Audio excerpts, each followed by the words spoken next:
to cover. 50 for Gautam Gambhir, and it's a very well-paced innings this under pressure. India lift the World Cup after 28 years. The party begins in Mumbai. What a video, what a day. We can still feel that day and its energy. So here we are, we've come a long way, and here we are putting an end to all the masala. That's a good one. That's a good start to the conversation. And all the spice. So Bring up the heat. I got no choice but to go hard. Jyoti bhai, we have come a long way from playing together for a long time. Me coming into the team when you guys were obviously established and had that amazing dressing room that I became a part of, to playing a lot of cricket together, to having our ups and downs. but everything in good spirit. Of course, honestly, of course. Firstly, I wanted to ask you, while playing, would you have thought that you would be in this place, in this role, not in India, but in general? Did you have an intent to coach at any point in your career? Okay, first let me start this. When you spoke about we came a long way, thing is, I saw you making your debut to playing that's really important, very good knock in Champions Trophy in South Africa on a tricky wicket against West Indies, against a really good attack, and then playing probably the best one-day inning that has been played by an Indian. And I've said it before, not here because you're sitting in front of me, I've said it not purely from a point of view because guys have got double hundreds as well. When I talk about because it's the best inning I've seen, is because the quality of opposition, the attack, the conditions, chasing 300 plus against Pakistan. So you've come a long way and you've done some really special things. And most importantly for me, I think how you've taken Indian cricket forward is probably the legacy what you've left for the next generation to follow. Thank you. Thank you very much. And now, if you can answer me, my question. Yeah, the question, never thought about it. In fact, never thought about coaching India even a couple of months back, if you ask me. The reason obviously first, it's an absolute honor to be representing your country once again, coming back in the dressing room, where you've spent a lot of time and you've done some special things, had some great memories with all of you guys.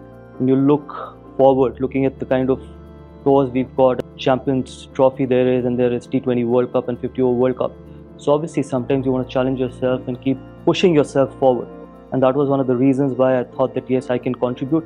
When you've got a younger family and spending 10 months on the road away from your two girls, and then it will always be challenging. But then again, unless and until you do not have the support of the family, it is always difficult to take up these decisions. 100%. And I guess if the challenge is not exciting enough for you to be away from your family, you're not able to do it. I am fortunate enough that I grew up in a time where and I clearly remember when we used to have Kotla 1 and Kotla 2, and we used to, you guys, before you played for India, there used to be Ranji Trophy camps happening in Kotla 1. So when we came through the clubhouse and we came down the steps and we used to walk in that corridor in front of the change rooms, every time we looked on the left, there was this thing of, man, I want to be there. Like, it was just, this is something else, this is a different level. And we saw the difference in the level because I guess the idea was to play test cricket for India, and that was always the goal. And you could see the quality in technique, in temperament, in the quality of fielding sessions, and you were like, this is where I want to be. This was my first aspiration, was I want to play first class cricket for Delhi, that this is the highest level. And I guess for you guys at that time, your reality was completely different because you had reached there. So what was your mindset when you thought of test cricket growing up as a cricketer? I still feel the same. I think it is the pinnacle, and that is all I wanted to play. I remember making my one-day debut before my test debut. And for me, the most special moment is receiving a cap from Paulie Umrikar, my test cap. And it still remains my best memory in cricket. Yes, because the thing is, for us, especially for someone like me or for you, when we were growing up, there was no T20 format at that time. And there was no IPL as well. Yeah. So all we had was looking forward to first class cricket and then getting into the team and then making into the test side. Yes, obviously you wanted to play 50 over format as well, but we growing up as kids, or probably growing up in the cricket environment, we always thought that we will always be judged by what we do in red ball cricket. Yeah. And the 100%. legacy that you can leave behind, that can only happen is when you start doing well in Test cricket. And that's the reason why I feel that you guys are the torchbearers of Test cricket, because you have played a massive role when you spoke about how important Test cricket is for you. Because in today's day and age, I think the challenge will always remain how we can motivate the next generation of cricketers to keep thinking the same way how you or people of your generation have thought about Test cricket. And if we can continue doing that with the next generation, I think Indian cricket will be really strong. And I'm a very strong believer, Virat, in one thing, that the stronger your Test team is, the stronger your cricket is.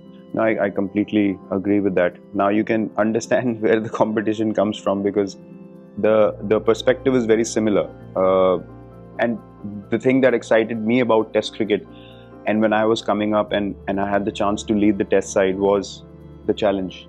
We were transitioning then, when you guys had made way for a younger team, and my bhai was always, he left Test captaincy. So for me it was like, oh, I'm 25 and I have this team of 25, 24-year-olds, and how do we become that team that is household names like you guys became? And I was like, I sat down and I thought, I really need to plan this out. It just can't happen by chance. When I started thinking from the point of view where Indian cricket has to be in 7 years' time, the solutions came. We need a group of fast bowlers. We need batsmen who can bat long. We need to give ownership to 5 batters and a keeper to get us 350, 400 runs. We can't have a 7th option to give cushion to the batters. So all these things started playing in my mind, and then the communication happened accordingly. It was purely because of the challenge that was in front of me, and I remember it excited me. I didn't feel like, oh, I don't want any part of this. And that's when I was like, I'm all in, and this is the vision, and this is where we're gonna go. And I guess that's how you create culture in the change room. And what is your point of view today where we stand? Creating that culture is something that you would look at as your challenge in this role? I can understand what you must have gone through, 25-year-old boy taking up the Test captaincy, and then what you did brilliantly was that you had built a really, really strong bowling unit. Yeah. And Test matches are won by taking 20 wickets. Till the time you don't have a strong bowling lineup, you will, and that is what made you the most successful Test captain in the country. For sure.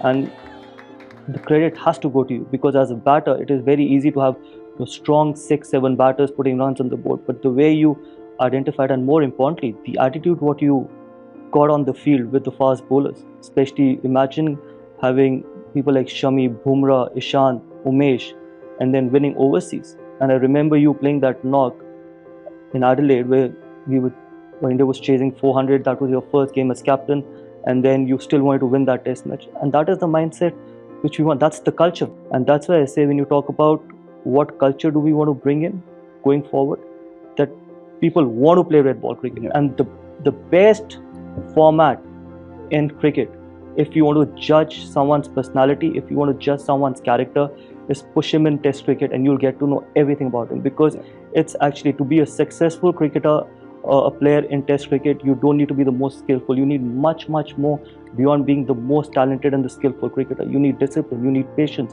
you need fight, you need compassion, you need emotions, you need sympathy, you need everything, because you fight for 5 days and still you don't know whether you're going to get the results or not. Right. So I feel that if we can build that culture where people come in and say, this is the priority. And when you spoke about having a strong red ball team, I think a lot will depend on a next generation of bowlers. Yeah. Because, we will keep getting batters, we will keep getting quality batters, and that is how the structure in Indian cricket has been formed. But do the younger generation has the motivation to go out there and bowl 20 overs. For example, I spoke to Jasprit yesterday. He just loves bowling. Yeah. He just wants to bowl. Yeah. But do the next generation of fast bowlers have that enjoyment to bowl 20 overs in a day in Chennai's heat? And whether the spinners bowling 30 overs in a day, do you enjoy doing that? If you enjoy doing that, that's the only way you'll be motivated to play red ball cricket. And that is where I think it is important, and there's got to be a challenge for all of us to figure out who those guys are. Yeah. Especially having a strong bowling lineup. If you look at the generation of bowlers we've just had, When you talk about Ishant Sharma, the first thing that comes to mind is the spell at Perth Yes. to Ricky Ponting as a youngster. If you talk about his cricket career, Ishant Sharma, 100 plus test matches for India. Zaheer Khan, these many wickets for India in test cricket and a great 50 over World Cup. Mohammad Shami is not a world renowned bowler because he's a great T20 bowler. He's one of the best test bowlers in the world, and what he did in the 50 over World Cup adds value. Bumrah, when we speak about Bumrah, we don't talk about his T20 Yorkers. Yesterday we were talking about this. He is the most complete all format bowler. Yes. So when you bring in the value of a cricketer, you cannot place that value separating the other two formats. The value of, and if you really want to be valued as a cricketer, which I guess we all want to understand our respect that we gain in cricket world or with our peers, it's always going to come with the other longer formats as well. And the same with Siraj. The USP of a Siraj today is he wants to play test cricket and he's hungry to do well in test cricket and he wants to win away from home. So I guess these are the values that, you know, other cricketers can look up to, even from the current lot. A Bumrah is not from Yes. the generation that when we started, but they still have that drive. So I guess it's to identify those individuals as well. One thing which is very common, that they enjoy doing what they're doing. Yeah. And they, for that matter, not even enjoy, they love doing what they're doing. Yeah. So that is something, Mohammad Siraj, Jasprit Bumrah, Mohammad Shami for that matter. He loves These guys, they love bowling. For them, it was kind of a meditation. For them, it was kind of peace. Yeah. Because when they were bowling, they were in that zone. Yeah. And that's the reason why India had such a strong bowling lineup. And hopefully in coming future, we can identify those kind of guys who love bowling and who wants to just go out there and keep doing it day in, day out. Let's talk about a few moments in India-Australia series. And I guess the most special one for you would be your double 100 in your home ground. I won't talk about the elbow because I can understand why the elbow would have happened. But I want to talk about the mindset of the innings and in that particular innings. What keeps you grounded and anchored? Great question. It's a really important thing. I think for me, I think rather than talking about me, I remember when you had that bumper series in Australia where you scored heaps and heaps of runs. You telling me that you kept saying Om Namo Shivaya before every delivery. Yeah. And that got you in that zone. Yeah. And for me, it was exactly the same when I played in Napier. And if I look back, can I bat for another 2.5 days? I don't think so. I could have ever done that again. But the only thing I did throughout those 2.5 days was listening to Hanuman Chalisa. So for you, getting into that zone before every delivery was chanting Om Namo Shivaya. For me, listening to Hanuman Chalisa got me in that zone. When I talk about being in that zone, the reason I say that is that very few times in your career, you can actually be in that zone. And it's divine to be in that zone. Yeah. Because only you can experience. I remember Lakshman telling me when I was batting on day 5 at Napier, and after that first session we were walking back, and he told me that, do you even realize that you did not utter a word for 2 hours, even between the overs? And actually I realized that I did not even say a word. All I did between overs was just nod. And then when I got back, all I did was put on Hanuman Chalisa and got back in my zone. So for 2.5 days, it was as if I was completely zoned out. And I have never been in that zone ever in my life after that. So I can imagine how good that feeling is to be in that zone. And I'm sure you must have experienced this many more times as compared to what I have. Unless and until you've not experienced that, you will never be able to understand what it is to be in that zone. Right. The biggest factor for all of us being in this environment is we want to win. Yep. And from that motivation, everything starts working backwards. I've had many young guys come to me and ask me, how do you do the calculation in a chase?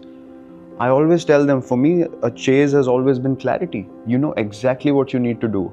And if your motivation is to win, you will find a way. You can't say, this is the way I play, and great if we get to the result.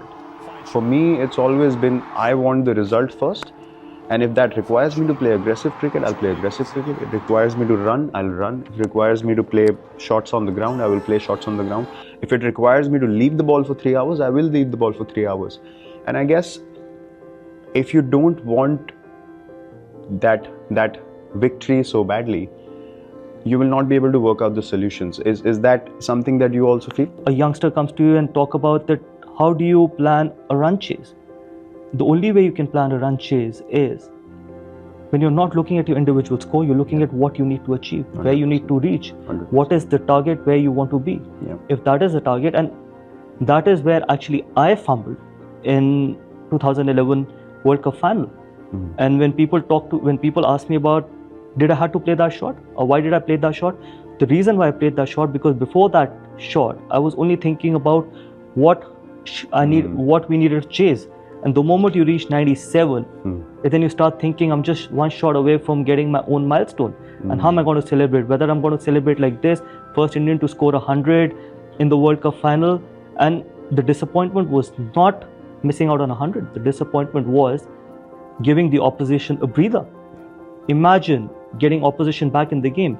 So I feel that these are small things which the next generation has to think from a point of view that how important it is to stay in the present. Because all you can control in cricket is that moment, that one particular contest. What has happened, what's going to happen has not happened as yet.